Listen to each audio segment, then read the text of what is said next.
Dear students, good evening. Welcome to Law Excellence IAS. Let us start the discussion on today's newspaper, that is 10th December 2020. The first article for discussion is The Reality of an India at the Crossroads. It means the Indian democracy is at crossroads. That is what author is trying to explain over here. Why is it so? You know, India is established as a liberal, secular democracy. But today, these foundational values of India are being questioned across the nations. The word used to explain this is diminishing democracy in India. Various examples quoted by the author are these: Citizenship Amendment Act, division of Jammu and Kashmir and reduction of Jammu and Kashmir from a state to union territory, and then farmers' bills. All these are being passed by the parliament without any consultation. And the second thing is, certain states are passing anti conversion laws and they are using the word prohibition of love jihad, etc., informally. This clearly shows that the freedom to marry, which is integral part of Article 21 according to the Supreme Court, is being violated by the authority of law today. Clamp down on freedom of speech and over-regulation of media, or informal curtailment of the powers of media, witch hunting of the opponents, all this clearly shows that there is an environment of fear in the country. So country is becoming protectionist and also inward looking with regard to its engagement with the world. This all clearly shows that the democracy in India is facing a challenge today according to the author. 1000 days of nutrition and a billion dreams. This article is written because it is the 1000th day of announcement of Poshan Abhiyan. This Poshan Abhiyan is one holistic program bringing all the nutritional security schemes into one umbrella. So it has a name to it, Prime Minister's overarching scheme for holistic nutrition Abhiyan. In 2018 it was launched. If we carefully observe this particular scheme, so it is an umbrella scheme, as I said to you before, but still its implementation has many challenges, and COVID-19 has worsened these particular challenges. So the nutritional insecurity and food insecurity in India grew after COVID-19. If a nation has to be prosperous tomorrow, if it has to build the strong human resources for tomorrow, the nutritional security of the children are the most important. In this context, a survey was conducted that is called National Nutritional Survey. According to this, 50% of the children in India are either malnourished or wasted or stunted. That clearly shows that the nutritional policies are not working as expected in India. So what are the things we need to do? First is dedicated finances, and the next is a strong political will and motivated leadership. After that, multi-sectoral coordination, uninterrupted coverage of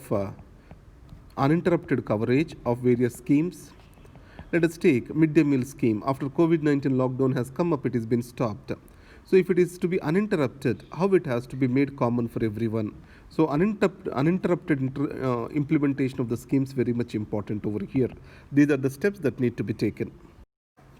Next, why quarterly growth numbers are not robust? The Q1, Q2, if you see, Q1 showed minus 23.9 GDP growth and Q2 only minus 7.5%. So India is assuming that the economy is on a recovery path. Can we rely on these quarterly numbers, quarterly figures? How these quarterly figures are taken up? It is based on the organized sector data. This organized sector data is projected and used as a proxy to arrive at the unorganized sector data. It means we believe that our assumption is that there is a correlation between organized sector and unorganized sector. But will this correlation work always? Let us check over here. Let us see, whenever lockdown or demonetization kind of situations comes up, who gets worst affected? It is not the one who is connected with the formal economic system or finance system. It is the people who got disconnected to the formal financial system. That is the informal sector that gets worst affected. In such a scenario, the correlations are not going to work. It means the unorganized sector will be worst affected than what we are anticipating in this Q1, Q2. So what the author is trying to say is, being overly optimistic based on the Q1, Q2 numbers is unwarranted. The economic conservatism or financial conservatism is not good by seeing these numbers. The next is new paradigm for Dravidianism. What is this Dravidianism? The Dravidianism refers to an anti-Brahminical movement that started as a justice party in the state of Tamil Nadu. Before independence, it was Madras Presidency. Slowly, it consolidated the political power, and two Dravidian parties, DMK and AIDMK, are consolidating and holding the political power even today. In this scenario, what was their popular approach? Charismatic authority, charismatic personality at the helm of the affairs. Second is populism, and then massive welfare, consolidation of backward classes, consolidation. All these are the tactics of Dravidian movement. In this context, the national parties are unable to establish themselves in the Tamil Nadu. But today, the Dravidian parties are facing challenges because of two reasons. The prominent leaders who are become equivalent with the party, they are no more. And second, Hindutva politics are trying to make their inroads into Tamil Nadu. So let us wait and see how Dravidian politics are going to face this. Cabinet nod for public Wi-Fi networks. PM Vani, this is the program name. Across the world, 50 to 60% of total data is consumed through Wi-Fi. But when we come to India, it is only 10%. It means that public Wi-Fi networks will improve the consumption of data, and it will bridge the important problem that is called digital divide. Yesterday, I made a statement to you. That is, India has a lot of digital technologies, but not the digitization. Here, what I meant by digitization, it is digital infrastructure, that is internet access and availability in the form of net and also in the form of speed. That is what is missing. This is expected to bridge that particular thing. Next is SII Bharat Biotech emergency vaccine clearance is on hold. You know that emergency use authorization was given to the vaccinations by the UK government. India is also expected to be on the same lines, but in India, the regulatory agency wanted more data on efficacy and also the safety of these vaccines which are yet to be released. So here you need to remember one thing.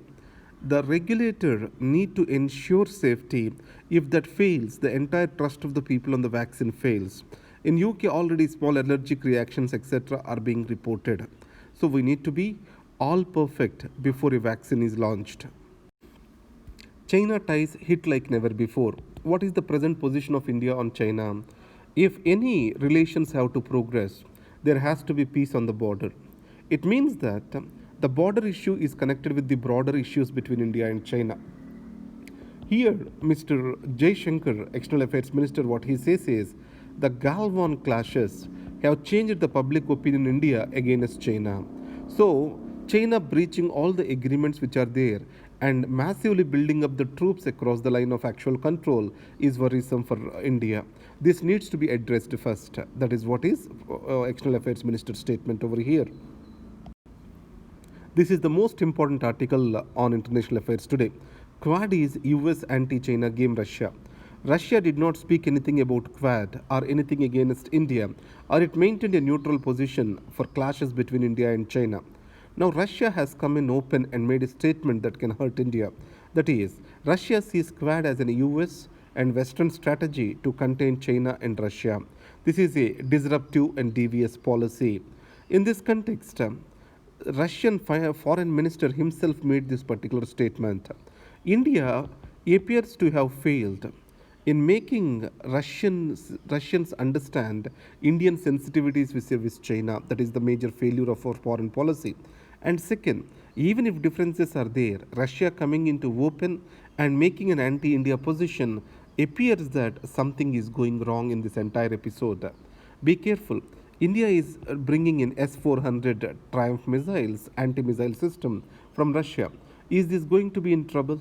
That is what is the question. And added to that, India has a lot of Russian hardware.